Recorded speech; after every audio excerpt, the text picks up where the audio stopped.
Chat with Nicholas. He'll listen to you. Then he'll laugh, and then he'll cry with you. It's all in a safe space for you to speak your truth. Oh, come and chat with Nick. Hi, everyone. Today we've got Andriy Boychuk, CEO of Flowium Marketing. Andriy, I would like to talk a bit about your business, Flowium.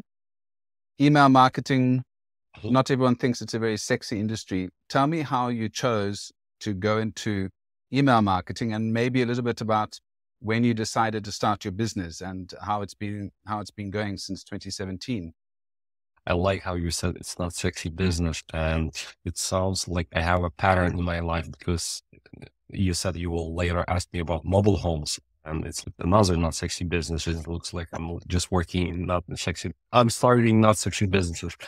Anyway, so back in 2014, I created a website called iPorada, which stands for Immigrant Porada, Immigrant Advice. If you translate into English, it's for Ukrainian immigrants who came to US, and I was blogging about in Ukrainian to help them adapt to American lifestyle, like where to open credit card, how the mortgage works, and so forth. But I didn't know how to guide them through the content base where they are in their immigrant journey. So one solution was email marketing, because when they opted in, you can ask them, when did you come to US, or are you planning to come to US? And based on their answers, I can customize the journeys particular for that subscriber.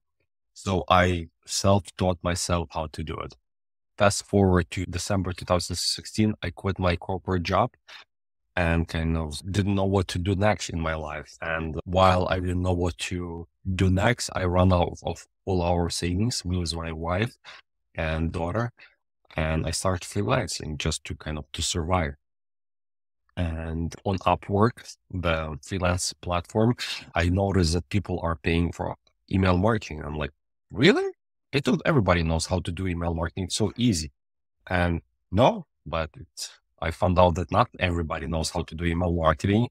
And I start to get one client by another clients. And this is how I started with email marketing. You brought up one of my favorite subjects. So if any of my students are listening to this podcast, they're going to go, oh no, not again. He's going to talk about that. And that's about the customer journey. And it's something that you've really touched on there in terms of how do you take people from point A to B? How do you give them the correct information so that you give them information that they need at the right time in order to make the right decisions? And I suppose that works in email marketing as well. And is potentially one of the big value adds of email marketing is that you have information on customers, which page they are signing up on, other information, statistical information that you might have on them. And this helps you give sort of data-driven feedback to them in terms of information that is going to be valuable for them in that stage of the customer journey or the buyer journey. Correct. Okay. We were talking about how unsexy email marketing is. Why do we still need email marketing? Surely this is an old-fashioned business. Do people still read emails? I have a lot of emails going into my spam folder. Why is your business growing, and why should we be interested in email marketing? Sure. So here's simple statistics so you understand. Everybody knows how Facebook is popular, how other social media is popular, but today, it's like October 2023, there's 4 billion email users versus 2 billion Facebook users. So this is just simple statistic based on how many people are using one thing versus another thing. For Facebook, to market on Facebook, yes, you can do it organically, like make a post, but how much reach will you get? You need to pay. To pay, it's an auction, you need to bid, and sometimes you break even, sometimes you go negative. And I don't want to discount the awareness stage. It's crucial for any kind of business awareness, but retention as important as well. And email marketing is responsible for client retention, not for the acquisition.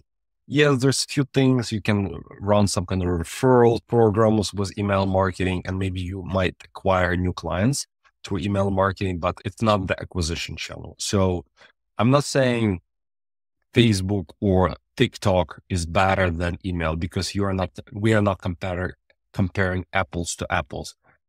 Those channels are awareness. They are amazing. Email marketing, the best in terms of retention. You can compare SMS versus email, but it's hard to compare because email will always win at now. In the future, might be changed, might be different. And I suppose you've spoken about the value of retention. And I don't know if you've got any statistics about how it's obviously cheaper to retain customers than to try and get new ones the whole time. And I don't know if you've had any successes with customers using your email services to increase retention, or at least drive additional value out of their current email list. Sure. I mean, the rule of thumb, and you probably hear it on different podcasts, YouTube videos, or conferences, there's like between 5 to 8 times cheaper to retain the customer than to get the new one. This is kind of the general statistic, and it depends on the industry, depends what you're selling.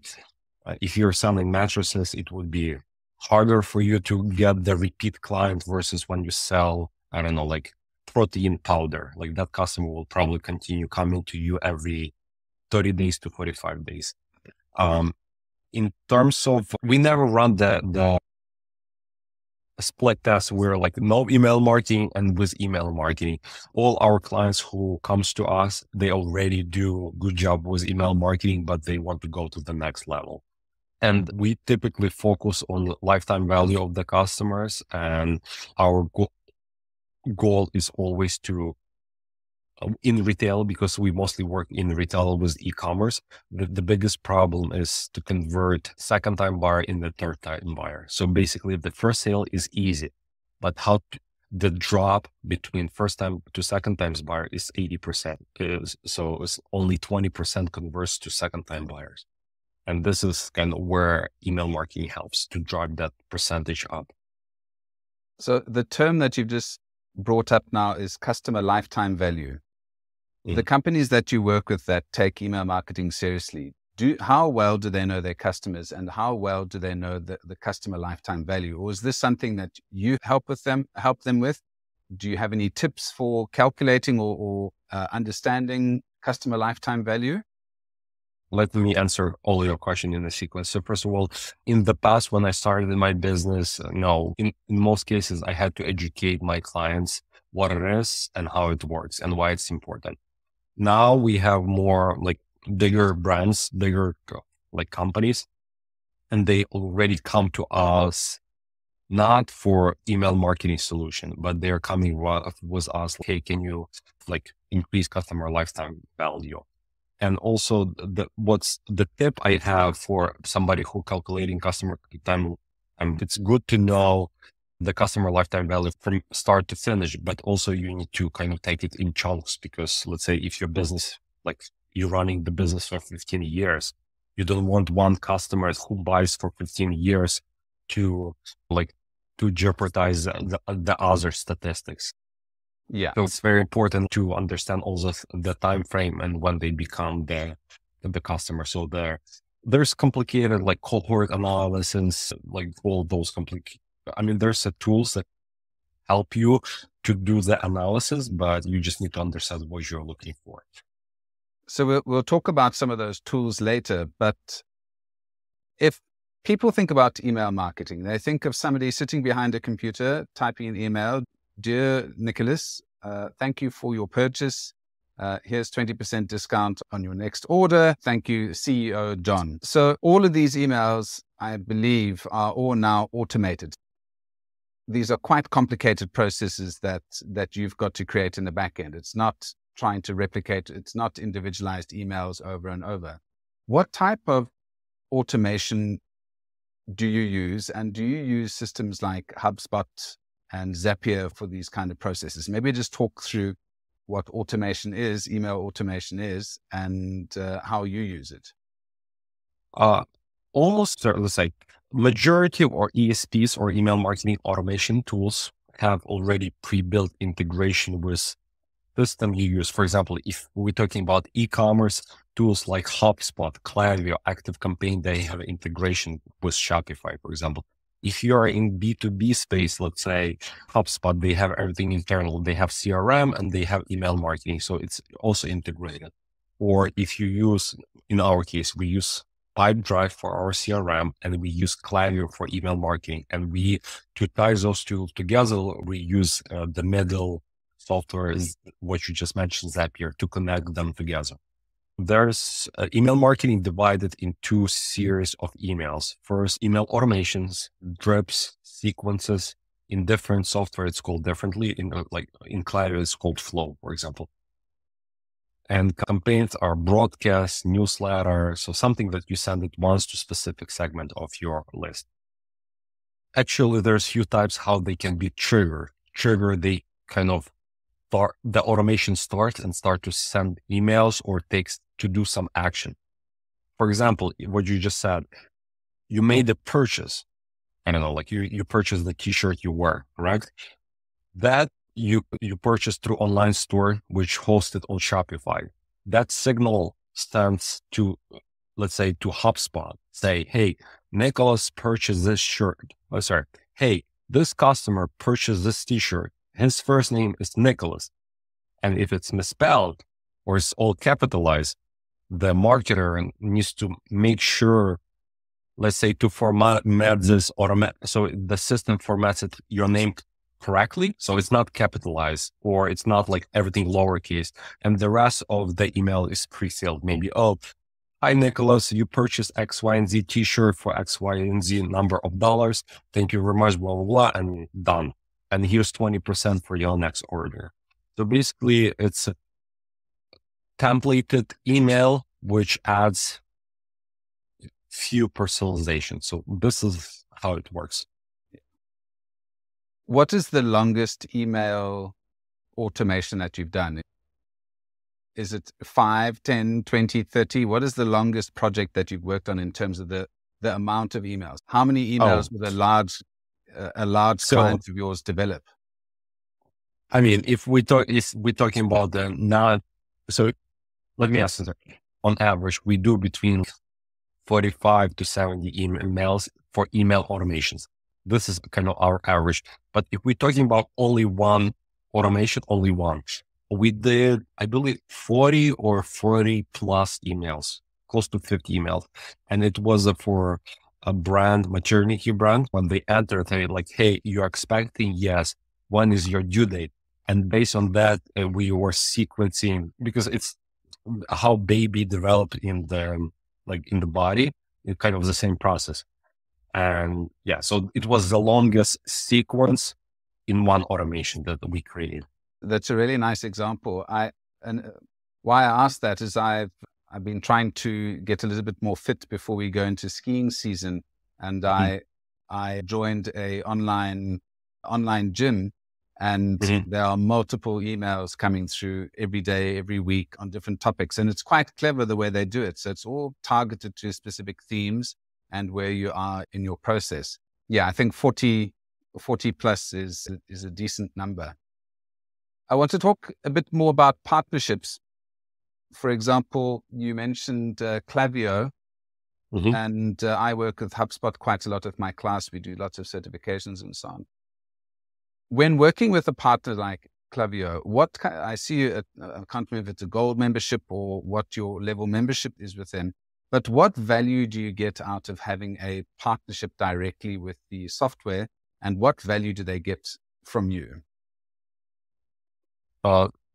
So we are elite Klaviyo master. So this is the top tier for Klaviyo. So since Klaviyo is relatively young company compared to HubSpot or any other companies, we grew kind of together, because when I joined their team, they had only one partner manager.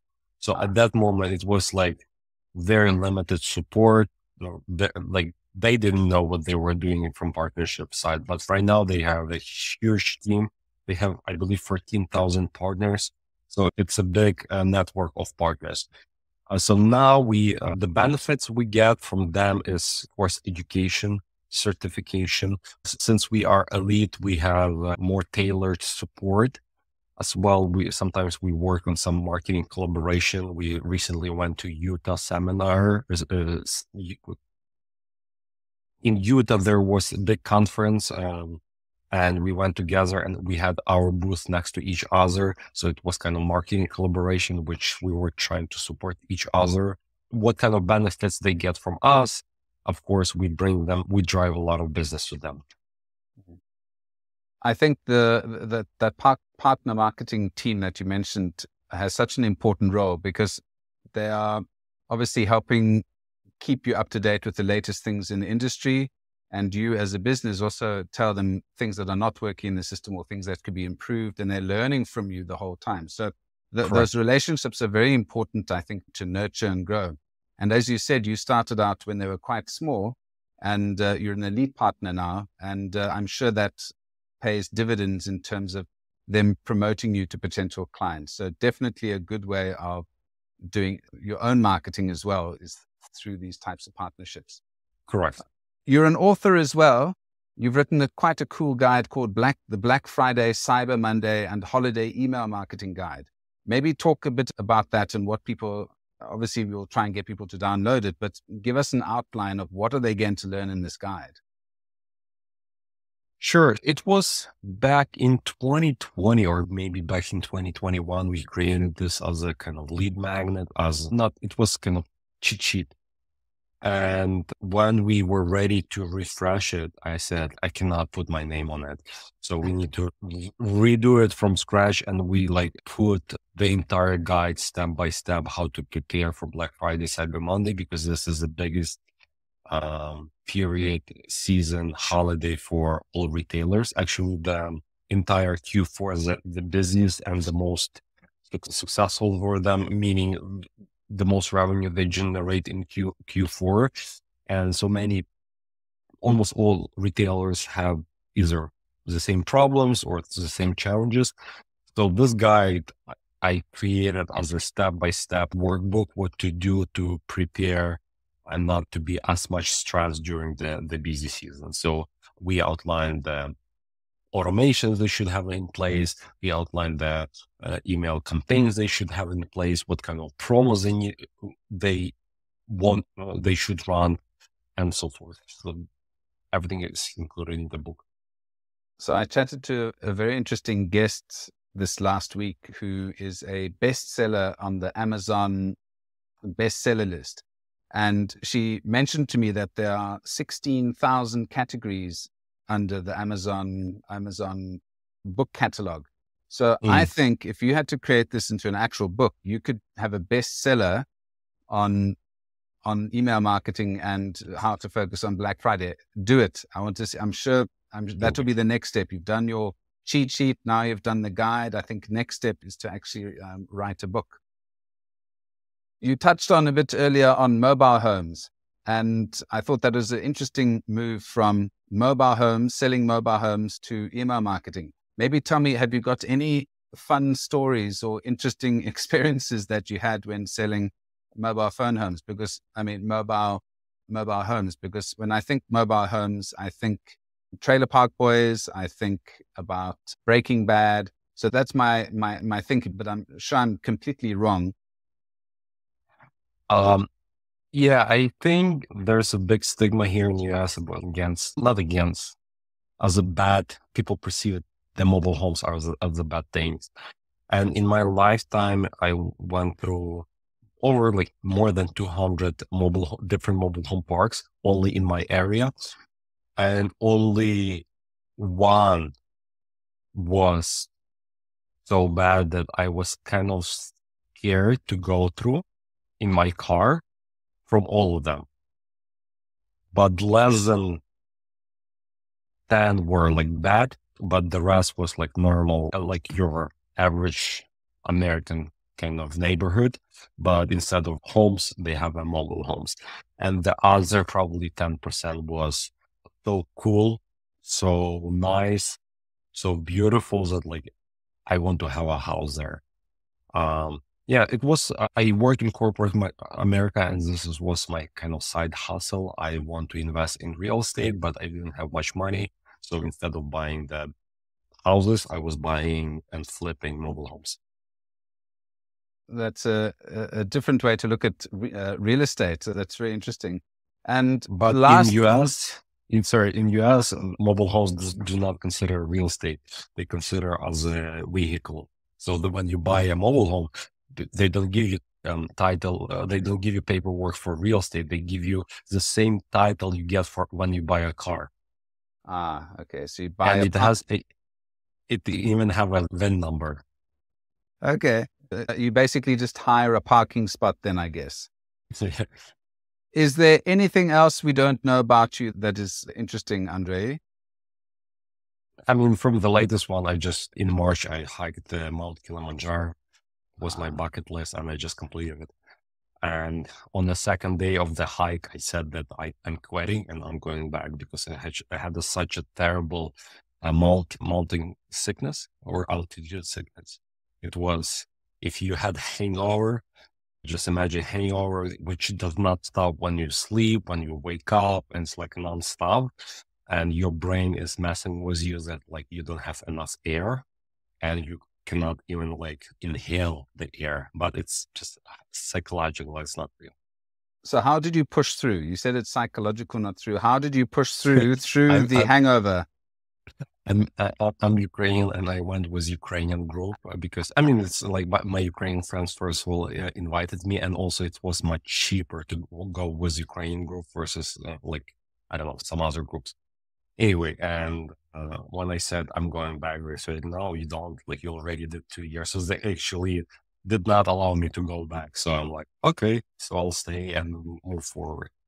But I'm happy that I did it. So because I would probably feel sorry if I go back.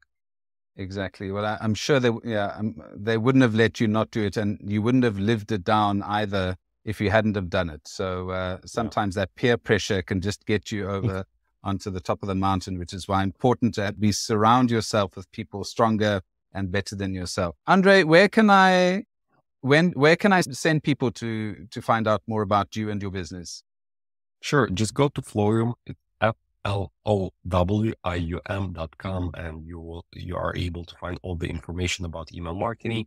There is contact information for me if you want to reach out to me directly. And yeah. I have to be honest, when I went to your website, I thought, wow, this is one of the nicer websites that I've seen. So I was thinking, okay, I might have to steal some ideas. It was just really beautifully put together.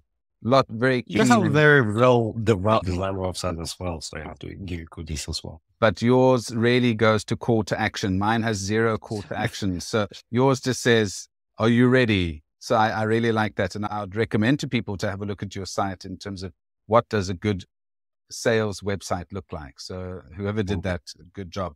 Andriy, thank you so much for your time. It's been interesting, and I look forward to speaking to you again soon. Come chat with Nicholas. He'll listen to you.